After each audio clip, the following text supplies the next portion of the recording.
ভয় নাই জহরে কোনো ভয় নাই, ভয় নাই জহরে কোনো ভয় নাই, আল্লাহ যদি থাকে সহায়। আল্লাহু আকবার।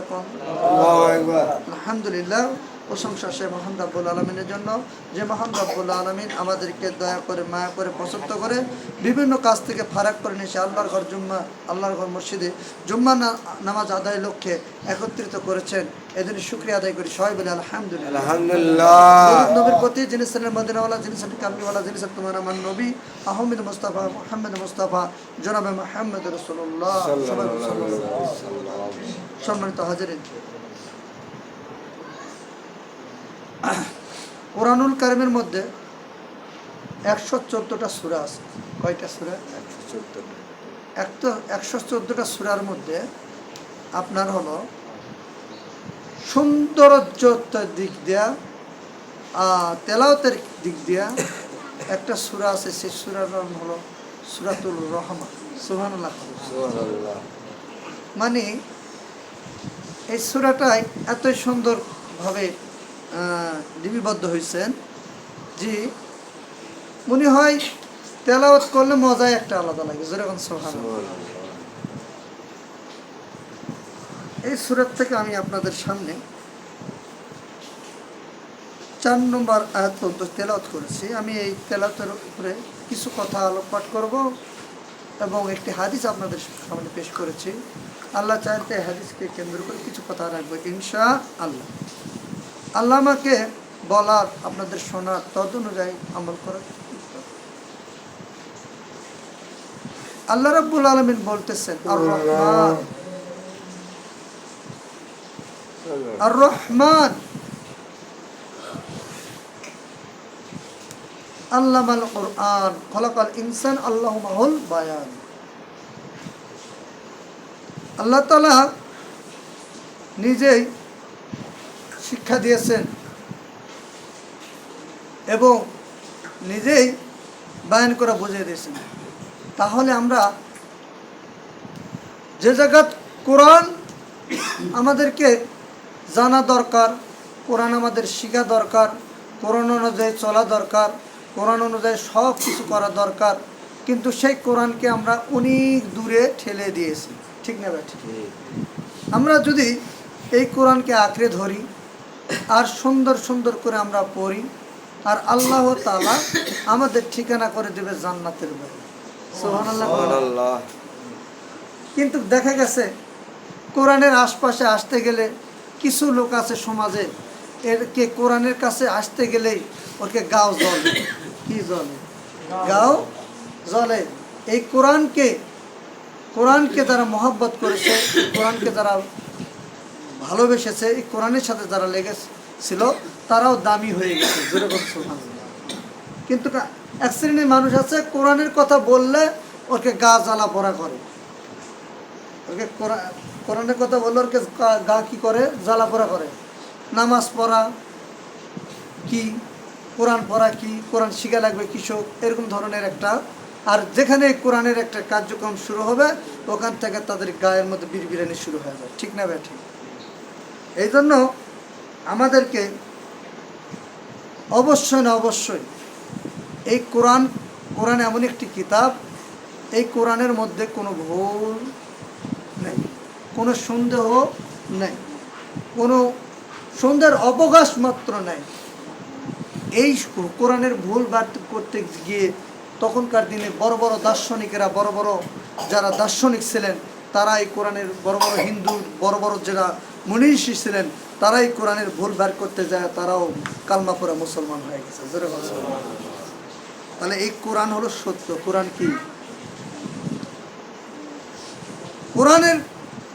কোরআনের কাছে যারাই আসবে আর কোরআনের অনুযায়ী তারাই চলবে, কোরআন আল্লাহ তাআলা কোরআন অনুযায়ী যারা বিধিবিধান, রাষ্ট্র পরিচালনা সব কিছু কোরআন অনুযায়ী করবে, ওই সমাজটা, ওই দেশটা সুন্দরময় হয়ে যাবে। যেরকম থাকবে না দুর্নীতি, থাকবে না চাঁদাবাজি, থাকবে না বৈষম্য। যেরকম সুবহানাল্লাহ। এই বৈষম্য রক্ষার্থে আমাদের করণীয় হলো এই মূলভাবে কোরআন পড়া শিক্ষা করা এবং শিক্ষা অনুযায়ী চলা, কোরআনে কি বলতেছে সেটা আমাদেরকে মেনে চলা। যদি আমরা চলতে পারি, আল্লাহ তাআলা আমাদের ঠিকানা করে দেবে জান্নাতের বাড়ি। কিন্তু আমরা দেখি যে শুক্রবারে এক নামাজ, আমাদের গরিবদের হজের দিন, আলহামদুলিল্লাহ এই নামাজটা সবাই পুঙ্খানুপুঙ্খানুভাবে আসার চেষ্টা করে, কিন্তু অন্য সময় দেখা যাচ্ছে 5 ওয়াক্ত নামাজ আমাদেরকে পড়তে হবে, এই ধ্যান ধারণা আমাদের ভিতরে খুব কমতি। এই জন্য মানে আমাদেরকে ইমান নামের যে দৌলতটা আমাদের মাঝে আছে, অনেক সময় ইমান বাড়ে এবং ইমান কমে, ইমান বাড়ে আবার ইমান কমে। ওরে বান্দা, তোমাদেরকে সৃষ্টি করেছেন আল্লাহ তাআলা শুধু দুনিয়াতে খালি পাঠিয়ে খালি শুধু ওই সংসারে কাজ করবেন, ওই গরু চালাবেন, ওই গরু চড়াবেন, বরকি চড়াবেন, মাছ মেরে খাবেন, খালি এই জন্য কি দিয়ে পাঠিয়েছে আল্লাহ তাআলা? না, আল্লাহ তাআলা দিয়ে পাঠিয়েছে তার ইবাদত করার জন্য। আল্লাহ তাআলা কুরআনুল কারীমের মধ্যে বলেন, ফাদখুলি ফি ইবাদি ওয়াদখুলি জান্নাতি। আল্লাহু আকবার বলেন। আল্লাহ তাআলা বলেন ইবাদত করো আর আমার জান্নাতের মধ্যে প্রবেশ করো। তাহলে ইবাদতটা হওয়া লাগবে সুন্দর, ইবাদতটা হওয়া লাগবে সুন্দর, ইবাদতটা হওয়া লাগবে সহিহ, এবং ইবাদতটা হবে ভালো। কোনো একের খারাপের কোনো নেশ মাত্র ইবাদতের মধ্যে থাকা চলবে। খারাপ বলতে কি, ইবাদতের মধ্যে আবার খারাপ কি? আমরা অনেক সময় দেখা গেছে যে ইবাদতের মধ্যে খারাপ করি কিন্তু বুঝতে পারি না। আমরা শিরক গুনাহে লিপ্ত থাকি, আল্লাহ চাই হিল্লাহ চাই, নাউজুবিল্লাহ কন্যাকে। আবার দেখা গেছে অনেক সময় আমরা ব্যবসাকে মনে হয় ব্যবসায় আমায় খাওয়াই, ব্যবসায় আমায় পড়াই, ব্যবসায় আমার সব কিছু করে, কিন্তু না, করার মালিককে। আর একবার কোরআন মালিককে। যদি এরকম চিন্তাধারা করি, আবার দেখা গেছে গাছের কোনো ক্ষমতা নাই, আপেল দিতে, কাঁঠাল দিতে পারে, আম দিতে পারে, জাম দিতে পারে, বিভিন্ন, একমাত্র ক্ষমতার মালিক তিনি কে? এই জন্য করে আমরা একাত্মভাবে শিরক মুক্ত আকীদা করা লাগবে। আগেকার দিনের মা বোনেরা শিরকের মধ্যে কিছুটা হলো লিপ্ত ছিল। জুমের দুয়ারে যাওয়া যাবে না, জুমের দুয়ারে বসতে কিছু খাওয়া হবে না, জুমে খাওয়া ফেলে দেবে, ঠিক না ভাই? ঠিক।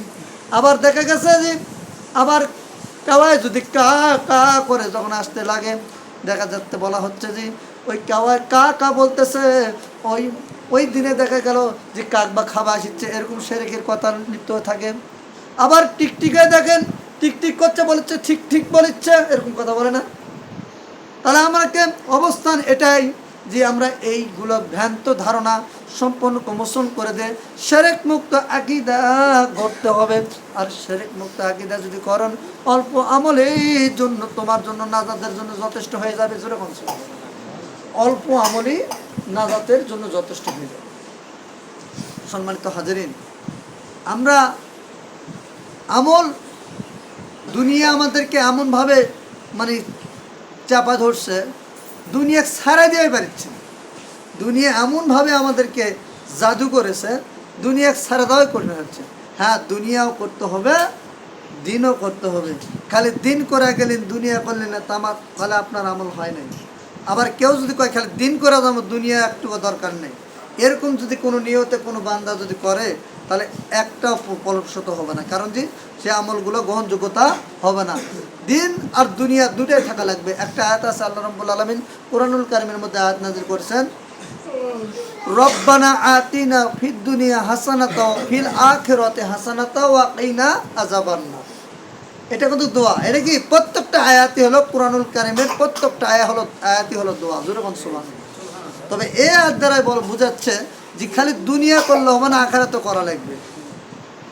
দুনিয়া খালি করলে হবে না, আখিরাতও করা লাগবে। দুনিয়া এবং দিন এবং দুনিয়া দুইটাই জরুরি।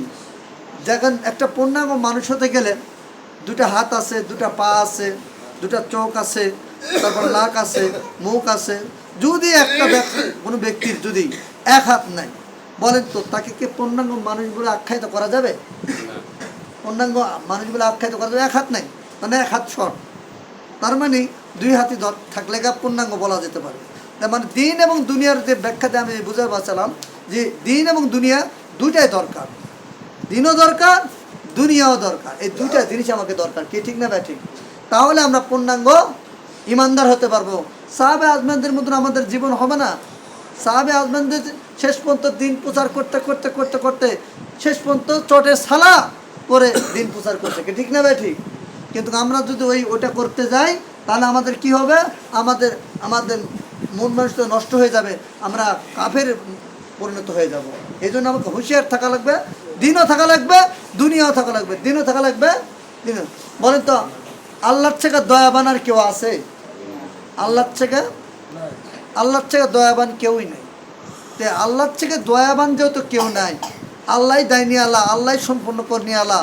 কারণ যে 100 ভাগ দয়ার মধ্যে 1 ভাগ দয়া আমাদের মধ্যে বিস্তার করেছেন। কয় ভাগ?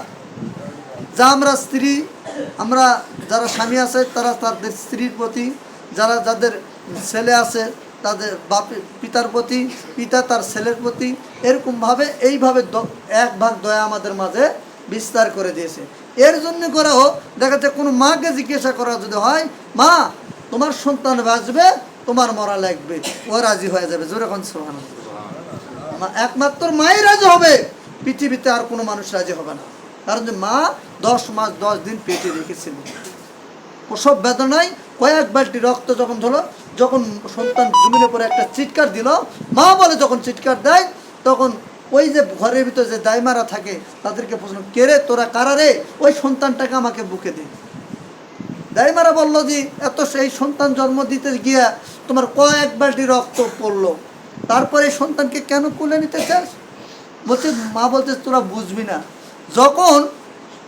যখন সন্তান জমিনে পরে আমার মা বলে চিৎকার ডাক দিয়েছেন, আর আমি আমার সমস্ত অতীতের ব্যথা বেদনা সব ভুলে গেছি। যেরকম এই মাকে রেসান করতে হবে, এই মাকে কি করতে হবে?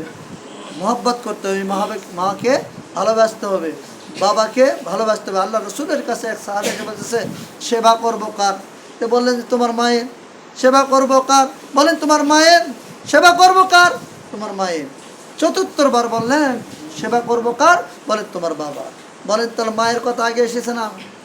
এই জন্য করে মা বাবাকে এহসান করতে হবে। কি করতে হবে? মা বাবাকে মহব্বত করতে হবে, মা বাবাকে ভালোবাসতে হবে। আমি যদি মক্কা মদিনার ইমামও যদি হই, আর আমার মা বাবার সাথে যদি আমি খারাপ ব্যবহার করি, মা বাবাকে পৃষ্ঠপোষক কথা বলে, আখ্যায়িত কথা বলি, যে কথা মা বাবা সহ্য করতে পারে না, ওরকম ধরনের কথা যদি আমরা সে আমার মা এবং বাবাকে যদি বলি, আমি মক্কা মদিনার ইমাম হয়েও আমি জান্নাতে যেতে পারবো? এই জন্য করে আপনাদের কাছে বিশেষভাবে অনুরোধ, আল্লাহ তাআলা আমাদেরকে সই কথা বোঝার, মা বাবার সেবা করার এবং এতেমাম গুরুত্ব সহকারে 5 ওয়াক্ত নামাজ পড়ার সবাইকে তৌফিক দান করুন। সবাই বলে আমিন। আল্লাহ তাআলা আমাদেরকে আমি যেগুলো কথা বললাম এই কথাগুলোর উপর সবাইকে আমল করার তৌফিক দান করুন। আমিন। ওয়া আখিরু দাওয়ানা আলহামদুলিল্লাহি রাব্বিল আলামিন।